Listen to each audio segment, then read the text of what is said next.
টানা 15 বছরের একটানা শাসনের পর বাংলার মানুষ ঘাসফুল ছেড়ে বেছে নিয়েছে পদ্মফুল। কিন্তু প্রশ্ন হচ্ছে, টানা 34 বছর বাম শাসনের পর বহু আশা করে তৃণমূল কংগ্রেসকে ক্ষমতায় এনেছিল এই বাংলার মানুষ। ভরসা করেছিল তৃণমূল সুপ্রিমো তথা প্রাক্তন মুখ্যমন্ত্রী মমতা বন্দ্যোপাধ্যায়ের ওপর। কিন্তু সেই ভরসার মান কি তিনি গত 15 বছরে রাখতে পেরেছেন? এই যে সদ্য পেরোনো 2026-এর বিধানসভা নির্বাচনে বঙ্গবাসী যখন ভোটের বাক্সে রায় দিল, তখন সেটা কি শুধুমাত্র সরকার বদলের সিদ্ধান্ত ছিল, নাকি ছিল এক দীর্ঘ জমে থাকা ক্ষোভের বিস্ফোরণ? যে পরিবর্তনের প্রতিশ্রুতি দিয়ে মমতা বন্দ্যোপাধ্যায় ক্ষমতায় এসেছিলেন, সেই পরিবর্তনের প্রতিশ্রুতি কি সময়ের সঙ্গে সঙ্গে নিজের বিশ্বাসযোগ্যতা হারিয়ে ফেলেছিল? কেন তার আমলে উন্নয়ন আর জনকল্যাণের গল্পকে ছাপিয়ে গেল দুর্নীতি, বিতর্ক আর প্রশাসনিক অস্বচ্ছতার অভিযোগ? এর দায় কি মমতা বন্দ্যোপাধ্যায় এড়িয়ে যেতে পারেন? নমস্কার, আপনারা দেখতে শুরু করেছেন এডিটরস ডায়েরি। আমি ভাস্কর দত্ত আরও একটি নতুন এপিসোডে আপনাদেরকে স্বাগত জানাই। দেখুন, একথা সত্য যে এবার ভোটে বেশ একটা টানটান উত্তেজনা ছিল, তবে দীর্ঘ অপেক্ষার শেষে বিপুল ভোটে জয়ী হয়েছে ভারতীয় জনতা পার্টি। এই লড়াকু তৃণমূল নেত্রী মমতা বন্দ্যোপাধ্যায়, তার কি অবস্থা? তার দল যেমন গোহারা হেরেছে, ঠিক তেমনি তিনি নিজেও তার একেবারে নিজের কেন্দ্র ভবানীপুরে শুভেন্দু অধিকারীর কাছে পরাজিত হয়েছে। অনেকেই মনে করছেন যে এমনটাও সম্ভব। বাংলার রায়ের পর উত্তরটা কিন্তু বড়ই সোজা, হ্যাঁ সম্ভব। যখন কোনো একটি রাজনৈতিক দলের বেনিয়মের ঘোড়া ভরে যায়, তখন সেই শাসককে চলে যেতে হয়। সে শাসক যতই শক্তিশালী হোক না কেন। 2011 সালে বামেরা হেরে যাবে কেউ ভেবেছিল? মানুষ হারিয়েছিল বামেদের। এবার মানুষ হারিয়েছে মমতা বন্দ্যোপাধ্যায়কে এবং তার দল তৃণমূল কংগ্রেসকে। হ্যাঁ, মমতা বন্দ্যোপাধ্যায় হেরেছেন সব জায়গায়। বিজেপির কাছে হেরেছেন 207টি আসনে, বাম জোটের কাছে হেরেছেন 2টি আসনে, এমনকি কংগ্রেসের কাছেও হেরেছেন 2টি আসনে। আপনারা প্রশ্ন করতেই পারেন যে সব জায়গায় মমতা বন্দ্যোপাধ্যায় কেন হারবে? এই উত্তরটাও বড় সোজা। নির্বাচনী প্রচারে গিয়ে মমতা বন্দ্যোপাধ্যায় সেই 2016 সাল থেকে মমতা বন্দ্যোপাধ্যায় বলে আসছেন, বাংলার সবকটি আসনে তিনিই প্রার্থী। তার মুখ দেখেই মানুষের কাছে ভোট চেয়েছেন তিনি। যদি সব জায়গায় প্রার্থী তিনিই হন, তবে সব জায়গায় হেরেওছেন তিনি। কিন্তু সেই হারের দায় স্বীকার করে পদত্যাগটা করতে চাইছেন না মমতা বন্দ্যোপাধ্যায়। হায় রে ক্ষমতা! কিন্তু প্রশ্ন হলো যে মমতা বন্দ্যোপাধ্যায়ের ওপর ভরসা করে বাংলার মানুষ 34 বছরের বামেদের যে জগদ্দল পাথরটাকে সরিয়েছিল, সেই মমতা বন্দ্যোপাধ্যায়ের ওপর থেকে বাংলার মানুষের আস্থাটা উঠে গেল কেন? কতটা দায় রয়েছে এর পিছনে মমতা বন্দ্যোপাধ্যায়ের? দেখুন, মমতা বন্দ্যোপাধ্যায় তার দলটা তৈরি করেছিল মূলত সিপিএম এর বিরোধিতা করে। শুধুমাত্র সিপিএম এর বিরোধিতাই ছিল ওই মমতা বন্দ্যোপাধ্যায়ের একমাত্র এজেন্ডা। আর সেই এজেন্ডাকে সামনে রেখেই তিনি রাজনৈতিক লড়াই লড়ে গেছেন, যা বিরোধী আসনে থাকাকালীন হয়তো একেবারেই সঠিক ছিল। কিন্তু তারপরে দলটিকে মমতা বন্দ্যোপাধ্যায় কোনো দিশা দেখাতে পারেননি। দলটির কোনো নীতি বা আদর্শ ছিল না। পরবর্তীতে ওই দলটির একটাই নীতি হয়ে দাঁড়ায়, আর তা হলো দুর্নীতি। 2011-তে জয়লাভের পরেই প্রথম সামনে আসে সারদা কাণ্ড সহ একাধিক চিটফান্ড কেলেঙ্কারি, যেখানে জড়িয়ে পড়েন একের পর এক তৃণমূলের তাবর নেতা। বাংলার মানুষ প্রথম দেখল যুব সমাজকে কান্নায় ভেঙে পড়তে। এ কথা ঠিক যে ওই চিটফান্ড সংস্থাগুলো গজিয়ে উঠেছিল সিপিএম তথা বামফ্রন্টের আমলে, কিন্তু তারপরেও কোনো একজন সিপিএম নেতার নাম কিন্তু এই গোটা কাণ্ডের সঙ্গে জড়ালো না। জড়ালো কারা? মদন মিত্র, তাপস পাল, সুদীপ বন্দ্যোপাধ্যায় আর কুণাল ঘোষ। প্রথম ধাক্কা খেল বাংলার পরিবর্তনকামী মানুষ, যারা বিরাট আশা করে সিপিএম এর 34 বছরের জামানার অবসান ঘটালো। তারা নিজেদেরকে বোঝালো এটা ভেবে হয়তো না বুঝেই ওরা ওই তৃণমূল কংগ্রেসের নেতারা ভুল করে ফেলেছে। প্রথম সরকারে এসে হয়তো কেউ কেউ একটু লোভ সামলাতে পারেননি, কিন্তু চিটফান্ড কেলেঙ্কারির রেশ কাটতে না কাটতেই বাংলার বুকে ঘটে গেল এক বিরাট বিস্ফোরণ। আর সেই বিস্ফোরণের নাম ছিল নারদা কাণ্ড। ঠিক 2016 সালে তৃণমূল কংগ্রেসের সরকারের আমলে প্রথম বিধানসভা নির্বাচনের আগেই সামনে এলো ওই নারদা স্ট্রিং অপারেশন, যা পশ্চিমবঙ্গের রাজনীতির অন্যতম বিতর্কিত একটি ঘটনা।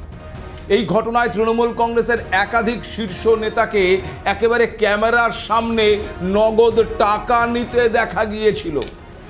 সাংবাদিক ম্যাথু স্যামুয়েল একটি কাল্পনিক কোম্পানি ইম্প্যাক্টস কনসালটেন্সির প্রতিনিধি সেজে এই স্ট্রিং অপারেশনটি চালিয়েছিলেন।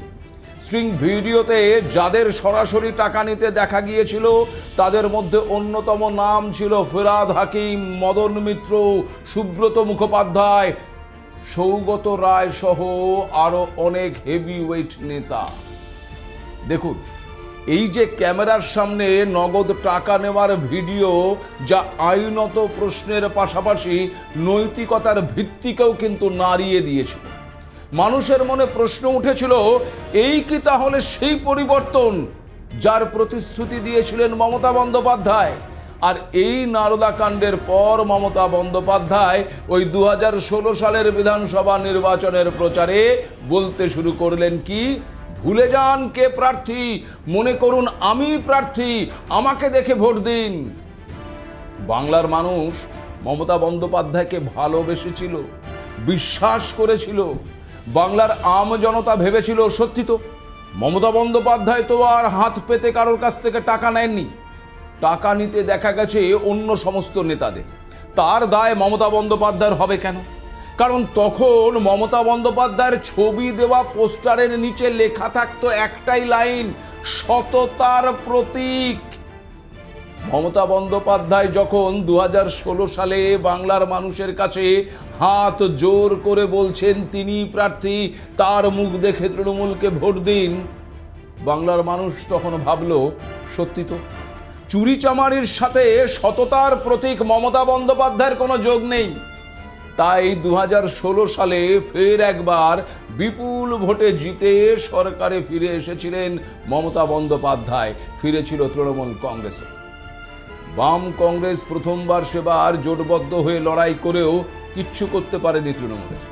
কিন্তু প্রশ্ন হচ্ছে, এই ঘটনার পর সত্যি কি মমতা বন্দ্যোপাধ্যায় কোনো শিক্ষা নিয়েছিলেন? দলের মধ্যে যারা চোর তাদের বিরুদ্ধে কোনো অ্যাকশন নিয়েছিলেন? দলটাকে চৌর্যবৃত্তি থেকে বাঁচানোর কোনো ব্যবস্থা করেছিলেন? সারদা কাণ্ড সহ গোটা চিটফান্ড কেলেঙ্কারি হোক কিংবা নারদা কাণ্ড, কোনো কিছু থেকেই মমতা বন্দ্যোপাধ্যায় বা তৃণমূল কংগ্রেস কোনো শিক্ষা নেয়নি। মমতা বন্দ্যোপাধ্যায় চুরি করা বন্ধ করার জন্য কোনো উদ্যোগ গ্রহণ করেননি। তবে ওই যে একটু আগে বললাম, মমতা বন্দ্যোপাধ্যায়ের ছবির নিচে লেখা থাকতো সততার প্রতীক। শুধুমাত্র অদ্ভুতভাবে সেই সততার প্রতীক লেখাটা বন্ধ হয়ে গিয়েছিল। 2016 পর থেকে আর কোথাও ওই সততার প্রতীক লেখা লক্ষ্য করা যায়নি। তবে কি সেদিন থেকেই একেবারে গোটা দলটাকে অফিসিয়ালি চৌর্যবৃত্তিতে নামিয়ে দেওয়া হয়েছিল? আজ এই প্রশ্নটা উঠছে, কারণ 2016 পর থেকে সামনে আসতে থাকে একের পর এক তৃণমূলের দুর্নীতি। 2018 থেকে 2021-এর মধ্যে সামনে আসে কয়লা পাচার কাণ্ড, শিক্ষক নিয়োগ দুর্নীতি, পুর নিয়োগ দুর্নীতি, গরু পাচার কাণ্ড, রেশন দুর্নীতি ইত্যাদি ইত্যাদি। এর পাশাপাশি তো তৃণমূলের সিন্ডিকেট রাজ আর ওই কাটমানি সংস্কৃতি গোটা বাংলার ঐতিহ্য হয়ে উঠেছিল। কয়লা পাচার কাণ্ড, যেখানে অভিযোগ ওঠে অবৈধ কয়লা খনি থেকে কোটি কোটি টাকার কয়লা পাচার হওয়ার, আর সেই তদন্তে তৃণমূল কংগ্রেসের প্রভাবশালী ব্যক্তির নাম উঠে আসে, যার অন্যতম নামটি হলো তৃণমূল কংগ্রেসের সাধারণ সম্পাদক অভিষেক বন্দ্যোপাধ্যায়। কয়লা পাচার মামলায় তদন্ত করছে ইডি। মূলত তারা আর্থিক তছরূপ বা ওই মানি লন্ডারিং এর দিকটি খতিয়ে দেখছে। জিজ্ঞাসাবাদের জন্য এই অভিষেক বন্দ্যোপাধ্যায় এবং তার স্ত্রী রুজিরা বন্দ্যোপাধ্যায়কে একাধিকবার দিল্লি এবং কলকাতায় তলব করা হয়েছে। আর আজ দেখুন, তৃণমূল কংগ্রেস হেরে যেতেই মমতা বন্দ্যোপাধ্যায়ের দলের লোকেরাই ওই ভাইপো অভিষেক বন্দ্যোপাধ্যায়ের দিকেই আঙুল তুলছেন। কিভাবে একজন সাংসদ হয়ে প্রাসাদ সমবাড়ি তৈরি করলেন, কেন একজন সাংসদের আগে পিছে এত গাড়ি ঘুরে বেড়াতো, কেন একজন সাংসদকে এত বাড়তি নিরাপত্তা দেওয়া হতো, এমন নানা প্রশ্ন উঠছে একেবারে তৃণমূলের অভ্যন্তরেই। তৃণমূলের নেতারাই মনে করছেন আজ তৃণমূল হেরে গেছে ওই অভিষেক বন্দ্যোপাধ্যায়ের জন্য। না, একথা আমি বলছি না, একথা তৃণমূল কংগ্রেসের নেতারাই বলছেন। কিন্তু মমতা বন্দ্যোপাধ্যায় এই অভিষেকের বারবারন্তর ওপর কোনো কন্ট্রোল করতে পেরেছিলেন কি? উত্তরটা আমার আপনার সবার জানা। কয়লা পাচার কাণ্ডে এই 2026 সালের এপ্রিল মাস পর্যন্ত এনফোর্সমেন্ট ডিরেক্টর মোট 482.22 কোটি টাকার সম্পত্তি বাজেয়াপ্ত করেছে। কয়লার পাশাপাশি আবার কি এলো? গরু পাচার। 2019 থেকে 2022 সালের মাথায় গরু পাচার কাণ্ডেও সীমান্তে রাজ্য হিসেবে এই পশ্চিমবঙ্গের প্রশাসনিক ভূমিকা নিয়ে প্রশ্ন ওঠে। তদন্তে নামে কেন্দ্রীয় সংস্থা। এই কাণ্ডের প্রধান অভিযুক্ত হিসেবে ওই বীরভূমের দাপুটে তৃণমূল নেতা অনুব্রত মণ্ডল মানে কেষ্ট, তাকে 2022 সালে সিবিআই গ্রেপ্তার করে। দীর্ঘ সময় তিহার জেলে থাকার পর 2024 সালের শেষ দিকে তিনি এবং তার মেয়ে সুকন্যা মণ্ডল জামিনে মুক্তি পান। এছাড়াও অনুব্রত মণ্ডলের দেহরক্ষী সাইগাল হোসেনকেও গ্রেপ্তার করা হয়, যার কাছ থেকে প্রচুর বেনামি সম্পত্তির হদিশ পাওয়া গেছে। তদন্তে উঠে এসেছে যে বীরভূমের বিভিন্ন হাট থেকে গরু কিনে ইলামবাজার হয়ে সীমান্তে নিয়ে যাওয়া হতো। কিন্তু এত কিছুর পরেও হুঁশকি ফেরেনি ওই তৃণমূল নেত্রী মমতা বন্দ্যোপাধ্যায়ের। এই সমস্ত কিছুই জানতেন না তিনি, তাই কি হয়? এরপরেও উঠে আসে আবার কাটমানির অভিযোগ। অভিযোগ ওঠে সরকারি প্রকল্পের সুবিধে পেতে হলে স্থানীয় নেতা বা কর্মীদের টাকা দিতে হয়। এমনকি তৎকালীন প্রাক্তন মুখ্যমন্ত্রী বা বিদায়ী মুখ্যমন্ত্রী যাই বলি না কেন, ওই মমতা বন্দ্যোপাধ্যায় নিজেও প্রকাশ্যে একেবারে বলতে বাধ্য হয়েছিলেন যে কাটমানি ফেরত দিন। কিন্তু প্রকাশ্যে আদেশ দেওয়া এক বিষয়, আর অভিযোগ খতিয়ে দেখে দুর্নীতিবাজদের শাস্তি দেওয়াটা আর একটা বিষয়। দ্বিতীয় পদক্ষেপ নিতে মমতাকে বা তার দলকে বা সরকারকে কখনোই দেখা যায়নি। 2020 সালে আমফান ঘূর্ণিঝড়ের পর ত্রাণ বিতরণ নিয়েও অভিযোগ উঠেছে ওই তৃণমূল কংগ্রেসের বিরুদ্ধে। তারা নাকি ত্রাণ চুরি করেছে। আইরে কি অভিযোগ! যেখানে বলা হয় প্রকৃত ক্ষতিগ্রস্তরা বঞ্চিত আর দলীয় ঘনিষ্ঠরা সুবিধে পেয়েছে। ভাবুন তো, এই অভিযোগ কি শুধুই প্রশাসনিক ব্যর্থতা, দলীয় ব্যর্থতা, নাকি মানবিকতার জায়গায় একটা সবচেয়ে বড় আঘাত? আর এই সব কিছুকে ছাপিয়ে যায় শিক্ষক নিয়োগ দুর্নীতি, যেখানে মেধার বদলে টাকার বিনিময়ে চাকরি দেওয়ার অভিযোগ সামনে আসে। আদালত হস্তক্ষেপ করে, তদন্তে নামে এনফোর্সমেন্ট ডিরেক্টর এবং সিবিআই। গ্রেপ্তার হন প্রাক্তন শিক্ষামন্ত্রী পার্থ চট্টোপাধ্যায় সহ আরও একাধিক তৃণমূল কংগ্রেসের কর্তা ব্যক্তি মন্ত্রীরা। আর এই ঘটনা সরাসরি শিক্ষা ব্যবস্থার বিশ্বাসযোগ্যতাকে একেবারে প্রশ্নের মুখে ফেলে দিয়েছিল। বাংলার মানুষ এই প্রথমবার দেখলো কোনো একটি ফ্ল্যাটের ভেতর থেকে টাকার পাহাড় উদ্ধার হতে। এত টাকা বাংলার মানুষ একসঙ্গে কখনো দেখেনি। সাধারণ মানুষ ভাবলো এটাও হয়, এটাই পরিবর্তন। আর ওই টাকা চাকরি চুরির টাকা হয়ে থাকলে তা তৃণমূলের শীর্ষ নেতৃত্ব বা ওই মমতা বন্দ্যোপাধ্যায় কিছুই জানতেন না, এমনটাও হয়। একদিকে যখন এই দুর্নীতি প্রকাশ পাচ্ছে, তখন অন্যদিকে রোদ ঝড় জল বৃষ্টিকে উপেক্ষা করে দিনের পর দিন মাসের পর মাস ওই বৈধ চাকরি প্রার্থীরা হকের চাকরির দাবিতে রাস্তায় বসে ধর্ণা দিচ্ছেন, মাথার চুল কেটে প্রতিবাদ জানাচ্ছেন, আর পুলিশের লাঠি জুতো লাথি খাচ্ছেন। এর পাশাপাশি আবার হাইকোর্টের নির্দেশে, সুপ্রিম কোর্টের নির্দেশে বাতিল হয়ে গেল ওই 26,000 শিক্ষকের চাকরি। হাহাকার নামলো গোটা রাস্তা জুড়ে। কান্নায় ভেঙে পড়লেন এ বাংলার যুবক যুবতীরা। বাংলার মানুষ এ ছবি দেখবে বলে কিন্তু পরিবর্তন আনেনি 2011-তে। বাংলার মানুষ এ ছবি দেখার অপেক্ষায় ছিল না, ভাবেইনি কখনো। কিন্তু তারপরেও কোনো ব্যবস্থা নেওয়া হয়েছিল কি ব্যবস্থা নেওয়া হলো? ওই ধামার উপর ধামা চাপা দেওয়ার প্রচেষ্টা হয়ে গেছে, কাজের কাজ কিচ্ছু হয়। ওই 26,000 শিক্ষকের চাকরি বলুন, আর ওই বৈধ চাকরি প্রার্থীদের চোখের জল বলুন, কোনো কিছুই কিন্তু বিফলে যায়নি। সেটা ক্রমশই কিন্তু প্রকাশ্য হচ্ছে। এখানেও শেষ নয়, একের পর এক সামনে আসে পুরো নিয়োগ দুর্নীতির বিষয়। সিবিআই এর চূড়ান্ত চার্জশিট অনুযায়ী অন্তত 16টি পুরসভায় সরাসরি টাকার বিনিময়ে অযোগ্য প্রার্থীদের নিয়োগ করা হয়েছিল। এরপর রেশন দুর্নীতি, যা মূলত সাধারণ মানুষের জন্য বরাদ্দ চাল গম খোলা বাজারে পাচার করার সঙ্গে যুক্ত। তদন্তকারীদের মতে এই কেলেঙ্কারিতে প্রায় 10,000 কোটি টাকারও বেশি দুর্নীতি হয়েছে। সরকারি গুদাম থেকে আসা চাল গমের প্রায় 30% খোলা বাজারে বিক্রি করে দেওয়া হতো। সরকারি ছাপ মারা বস্তা বদলে সাধারণ বস্তায় ভরে রেশন সামগ্রী সাধারণ দোকানে বা বিদেশেও রপ্তানি করে দেওয়া হতো। কৃষকদের থেকে ধান কেনার নামে ভুয়ো নথিপত্র তৈরি করে সরকারি টাকা আত্মসাৎ করা হতো। এই দুর্নীতির কাণ্ডারি হিসেবেই উঠে আসে রাজ্যের প্রাক্তন খাদ্যমন্ত্রী জ্যোতিপ্রিয় মল্লিক ওরফে বালুর নাম।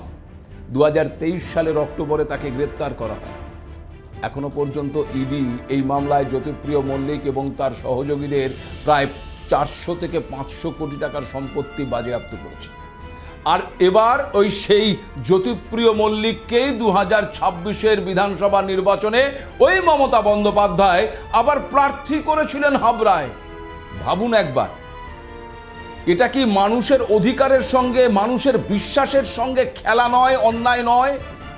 সেটা ভাবার কিন্তু চেষ্টা ছিল না ওই মমতা বন্দ্যোপাধ্যায়ের। তিনি মনে করেছিলেন তিনি বাংলার ভাগ্য বিধাতা, তিনি যা করবেন সেটাই ঠিক। মানুষ তার জবাব দিয়ে দিয়েছে। জনতার রায়ে 31,462 ভোটে হেরে গিয়েছেন মমতার ওই স্নেহধন্য বালু। আর এতক্ষণ যা যা আমি বললাম, সেই সমস্ত দুর্নীতির সময়কালে পুরো সময় জুড়ে বিরোধীদের অভিযোগ ছিল রাজ্যে প্রশাসন আর শাসক দল বলে আলাদা কিছু নেই, বরং একে অপরের সঙ্গে একেবারে মিশে গিয়ে এমন একটা কাঠামো তৈরি হয়েছে যেখানে জবাবদিহির জায়গা ক্রমশ সংকুচিত হয়ে পড়েছে। কিন্তু এত কিছুর পরেও মমতা বন্দ্যোপাধ্যায় বা তার দল শিক্ষা নেয়নি। এতদিন তৃণমূল কংগ্রেস এই সমস্ত অভিযোগ অস্বীকার করে এসেছে। তাদের দাবি ছিল এই সবই নাকি রাজনৈতিক প্রতিহিংসা, কেন্দ্রীয় সংস্থাকে ব্যবহার করে তাদের দলকে চাপে রাখার কৌশল। কিন্তু মমতার মতন দক্ষ নেত্রীর কেন একবারও মনে হলো না যে যদি সবই রাজনৈতিক ষড়যন্ত্র হয়, তবে এতগুলো ঘটনায় কেন বারবারই একই ধরনের অভিযোগ সামনে আসছে? কেন সাধারণ মানুষ বারবার একই অভিজ্ঞতার কথা বলছে? কেন নিয়োগ, ত্রাণ, রেশন প্রতিটি ক্ষেত্রে সাধারণ মানুষের হক মেরে দেওয়ার অভিযোগ উঠছে তার দলের বিরুদ্ধে? এসব কি একবারের জন্য মাথায় নিয়েছিলেন মমতা বন্দ্যোপাধ্যায় যখন আরজি করে ট্রেনি ওই চিকিৎসক কাদম্বিনীর নারকীয় হত্যার বিচার চেয়ে তোলপাড় হয়েছিল গলি থেকে রাজপথ, রাজ্য থেকে দেশে ছড়িয়ে পড়েছিল, এমনকি বিদেশের অলিতে গলিতেও প্রতিবাদ আছড়ে পড়েছিল? ঠিক তখনই ওই বিদায়ী মুখ্যমন্ত্রী মমতা বন্দ্যোপাধ্যায়ের গলায় ছিল একেবারে অন্য সুর। যখন কাদম্বিনীর যন্ত্রণাদায়ক মৃত্যু থেকে তার পরিবারের কান্নার আর্তনাদে যন্ত্রণার সমব্যথী গোটা দেশ, গোটা বিশ্ব, তখন মহিলা হয়েও এই রাজ্যের তৎকালীন বা ওই বিদায়ী মুখ্যমন্ত্রী বলছেন উৎসবে ফিরতে, পুজোতে ফিরতে। মানুষ প্রশ্ন তুলেছেন, এ কেমন যন্ত্রণা উপলব্ধি মমতা বন্দ্যোপাধ্যায়ের। নিন্দুকেরা প্রশ্ন তুলেছেন, নামেই মমতা, মুখ্যমন্ত্রীর অন্তরে কোনো মমতা নেই। নিন্দুকেরা বলেছেন যেন কানা ছেলের নাম পদ্মলোচন। প্রশ্ন উঠছে, গত 15 বছরে রাজ্যে ভারী শিল্প কোথায়? সেক্টর 5-এর পর একটা সেক্টর 6 বা 7 কোথায়? তবে কি বাংলার তরুণ মেধা উচ্চশিক্ষার পর পেটের তাগিদে পশ্চিম বা দক্ষিণ ভারতেই পাড়ি জমাতে হবে? এই প্রশ্নও কিন্তু উঠে আসছিল। তারপরেও হুঁশ ফেরেনি মমতা বন্দ্যোপাধ্যায়ের, যার ফল আজ তাকে ভোগ করতে হচ্ছে। এটাই হবার ছিল। যদিও মানুষের রায় মেনে নিতে পারছেন না তৃণমূল সুপ্রিমো, যে কারণে হেরে গিয়েও তিনি বলেছেন তিনি পদত্যাগ করবেন না। তবে কি ক্ষমতার মায়া লোভ ত্যাগ করতে পারছেন না মমতা বন্দ্যোপাধ্যায়? এ প্রশ্ন উঠছে বিভিন্ন জায়গায়। কেন বাংলার মানুষের রায়কে কমিশনের ঘাড়ে চাপানোর চেষ্টা করছেন তিনি? তাহলে কি মানুষের জন্য নয়, ক্ষমতার লোভেই মানুষকে জাস্ট 15টা বছর ধরে ধোঁকা দিয়ে গেলেন মমতা বন্দ্যোপাধ্যায় আর তার সেনাপতি অভিষেক বন্দ্যোপাধ্যায়? এত ঔদ্ধত্য কি একজন জনপ্রতিনিধির মানায়?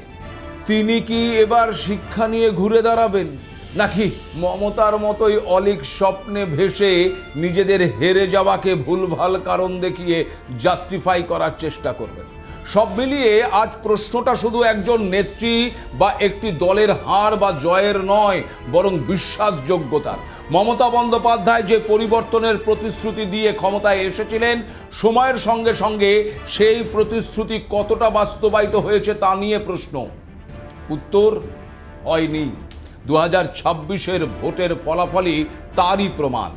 দীর্ঘদিনের শাসনে প্রশাসনের উপর নিয়ন্ত্রণ, দলীয় প্রভাব এবং একের পর এক দুর্নীতির অভিযোগ, এই সব কিছু মিলিয়ে মানুষের মনে যে ক্ষোভ জমেছিল তাই নির্বাচনে বিস্ফোরিত হয়েছে। অন্যদিকে শুভেন্দু অধিকারীর কাছে মমতার পরাজয় শুধুমাত্র রাজনৈতিক ধাক্কা নয়, এটি একটি প্রতীকী বার্তাও বহন করে। এটাই প্রমাণ করে যে জনতার রায় কখনো স্থায়ী নয় এবং মানুষ সুযোগ পেলেই তার মত বদলাতে পারে। গণতন্ত্রের এটাই স্বাভাবিক বৈশিষ্ট্য। এখানেই পরিষ্কার যে সাধারণ মানুষের অভিজ্ঞতা, বঞ্চনার অনুভূতি এবং স্বচ্ছতার অভাব, এই বিষয়গুলোকে উপেক্ষা করলে তার রাজনৈতিক মূল্য একদিন দিতেই হবে। এখন দেখার বিষয়, এই ফলাফলের পর মমতা বন্দ্যোপাধ্যায় এবং তার দল আত্মসমালোচনার পথে হাঁটে কিনা। যদিও সেই সম্ভাবনা কিন্তু আপাতত দেখা যাচ্ছে না।